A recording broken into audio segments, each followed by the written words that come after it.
What's up mga Lods? This is Master Renz and welcome back to my channel. So sa videong ito, manonood tayo kay Goosebumps Top 5 na ang pamagat ay nakikita ng batang multo sa salamin. Naku, kawawa naman yung batang yun. Nakakita ng multo. So make sure magsusubscribe kayo dito kay Goosebumps Top 5. So shoutout sa mga subscribers ko dyan. Thank you so much sa inyong pagsuporta. So without further ado, let's go sa go. Top 5 Ghosts Caught on Tape. Cry Grabe talaga yung Babies boses. Bridge. Ang horror talaga yung boses. Equipped with only a camera and a flashlight, isang lalaki ang pumunta sa Cry Baby Bridge sa Appalachia isang gabi. Naniniwala sila na ang tulay ay pinagmumultuhan ng isang babae at ng kanyang anak na sanggol na naaksidenteng nasagasaan at itinapon ang katawan nila sa creek. It's local around my area. And they say she got hit on the tracks with her baby. Napakadilim pa naman.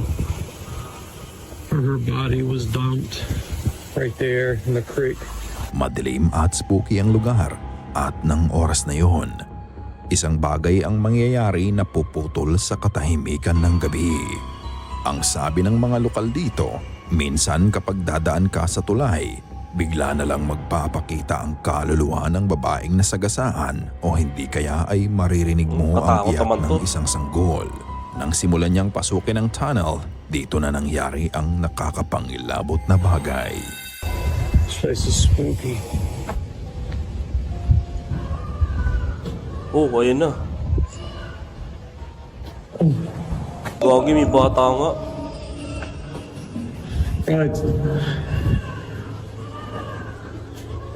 Oh, hell Ay, umalis ka na. Takbo. Takbo, takbo. Hell no. Takbo, takbo, bilis. Hell no. Huwag kang huminto. As Tumakbo he ka, gagi. explores the empty tunnel, an eerie sound of a crying baby can be heard deep inside the tunnel, echoing in the darkness. Dahil dito, napariyak agad ang lalaki. Hindi siya makapaniwala na naririnig niya ang iyak ng Kasi naman, mapapaisip ka din eh. Paano magkakaroon ng bata doon na ganyang kadilim? May batang iiyak, di ba? Napakadilim. Anong gagawin niya dyan? bata nung gabi na yon. Sa takot niya ay napatakbo na lang siya palabas. Did he just encounter the baby's spirit that night? Because of this terrifying event, inihinto na din niya ang pag-explore sa lugar. Some believe that if he continued to investigate, he would have also encountered the spirit of the mother. Pero kung ikaw ang nasa kalagayan niya, ipagpapatuloy mo pa din ba? Ikaw Hindi na. ang bahalang humusga. Hindi na, wala na round 2. Odd Event. Nitong September 28, bumisita ang kaibigan ng anak ni Jenna sa kanila. Medyo late na din yun.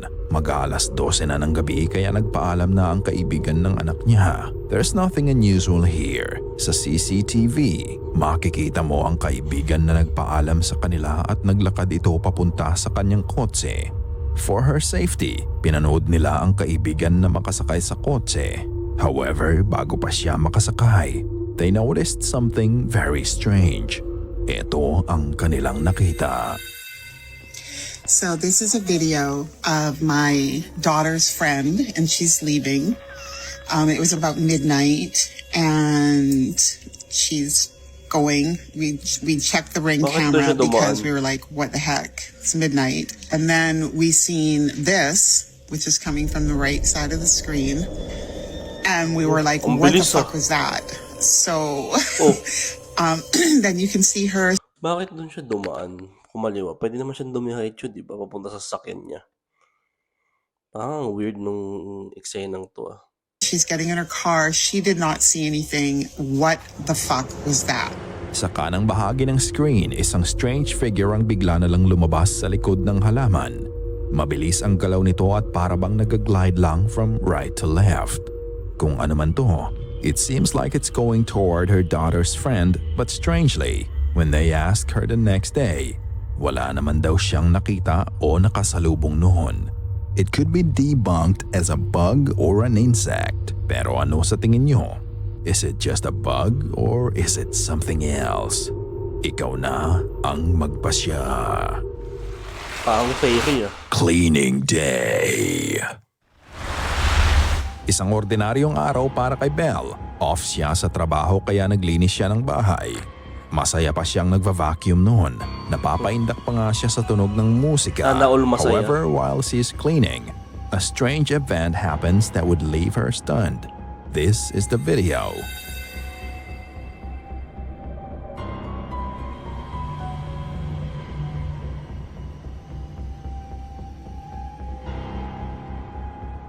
Boom.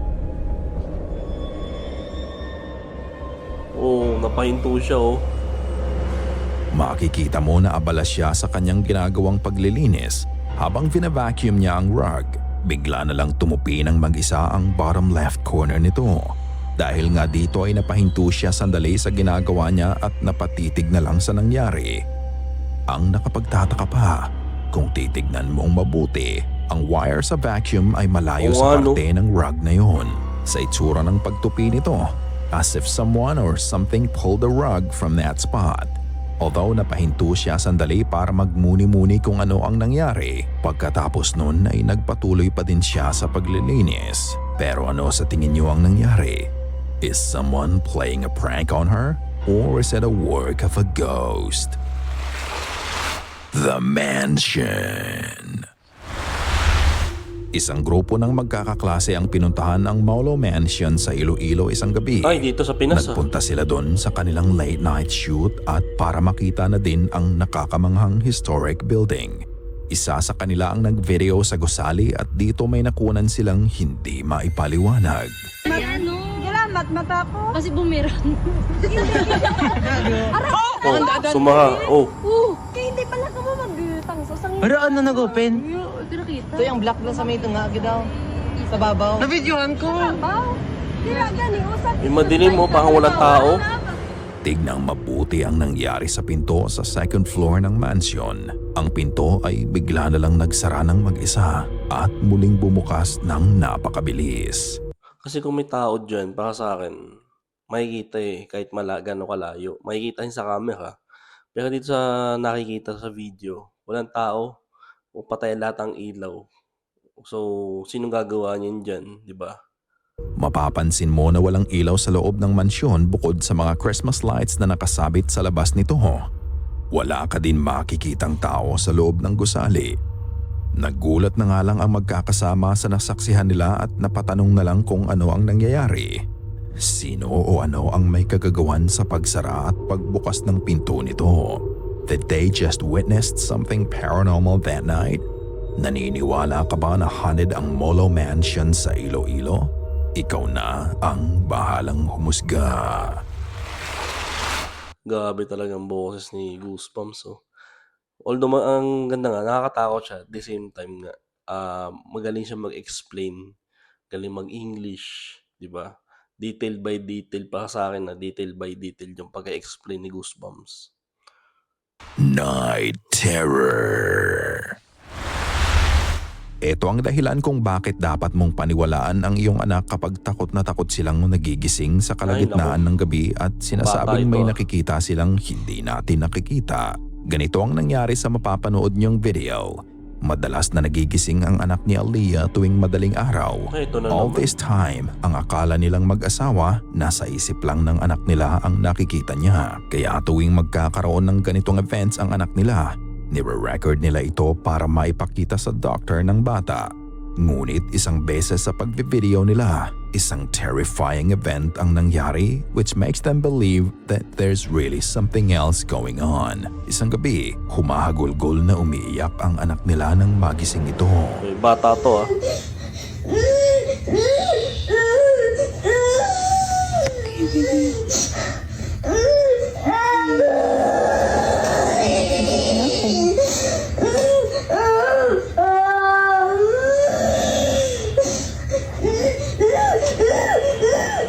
Pinakalma niya ang bata at inabot ng mahigit 30 minuto bago tuluyang tumahan ang bata sa pag-iyak niya. Napaupo na lang ang bata sa tabi niya ngunit para itong may tinititigan na kung ano sa tabi ng drawer.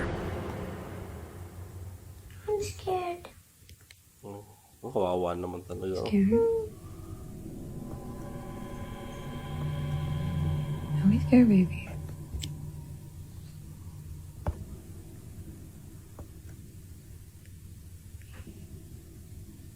Para mas makatulong at komportable ang bata, dito naisip ni Aaliyah na samahan ang kanyang anak sa kanyang kwarto. Pero paglabas nila, parang may pumipigil sa kanila sa gusto nilang gawin.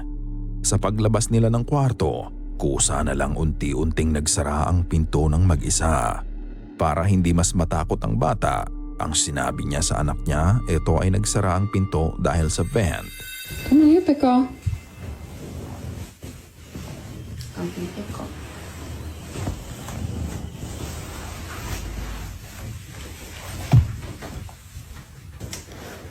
Come, Pickle.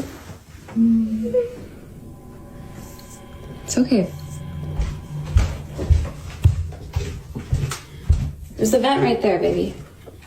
See? The vent pushes the door.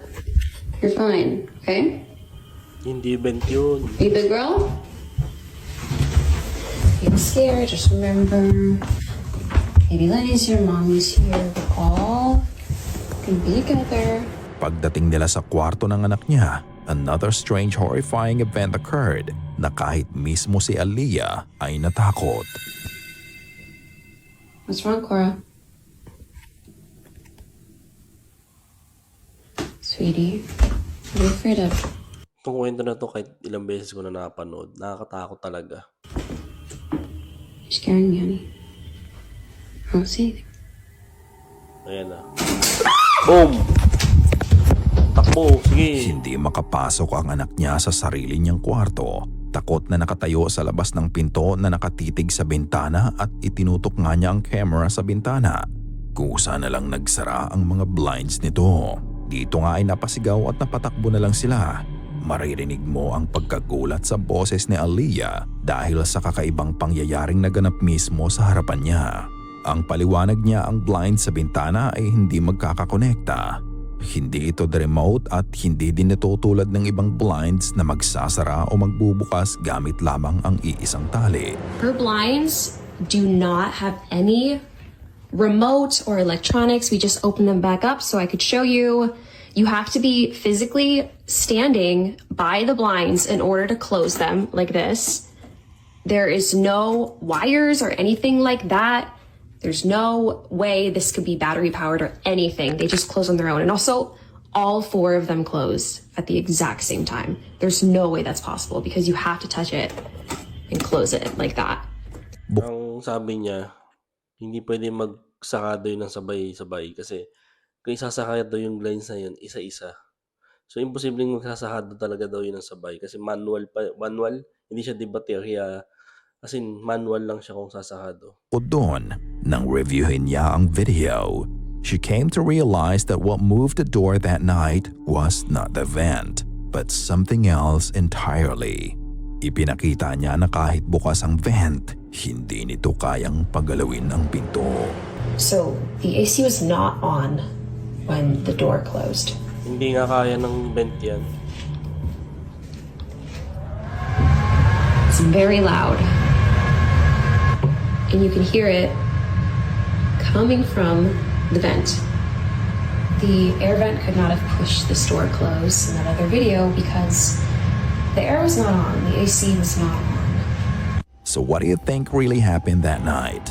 In this similar video, nagising din ang anak ni Hailey ng bata din, alanganing oras ng gabi at may tinuturo siya sa salamin na nakikita niya pero hindi ito nakikita ng kanyang ina. Ito ang video.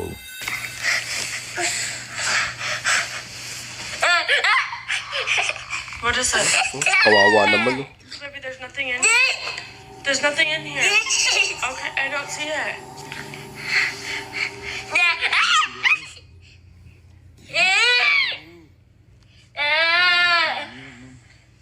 Oh, may bumubulong.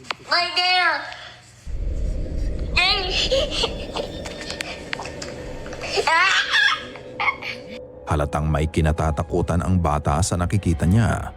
Kitang-kita mo sa mga mata nito ang takot, ang nakapagtataka. Bago siya tanungin ng ina niya kung ano ang nakikita niya, isang growl ang maririnig malapit sa kanila. Ito ay may Meron nga mababa at nakakapangilabot na boses. What is it? What is it? What is it? That's not the Takot only naman to. encounter she managed to capture that night. Nang itinuro ng bata ang salamin, may boses din ng lalaki ang rumehistro na sinabing, I see. My dear! My dear! My dear! At bukod sa mga boses, dalawang anino ang mabilis na dumaan sa refleksyon ng salamin.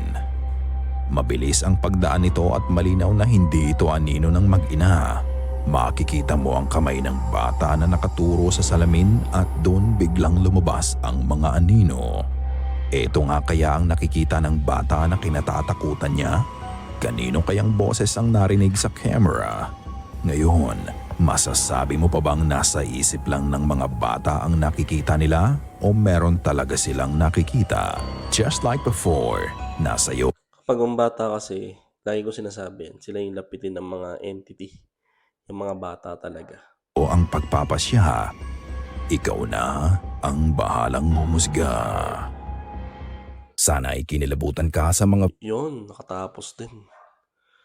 Ang creepy yung pinakauna eh. Sa may tunnel ba yun? Sa may tunnel, yung may umiyak na bata. Ayun. Subscribe kayo dito. Goosebumps Top 5. Yan, thank you so much sa inyong pagsama. See you in my next video. Mag-iingat po kayo palagi.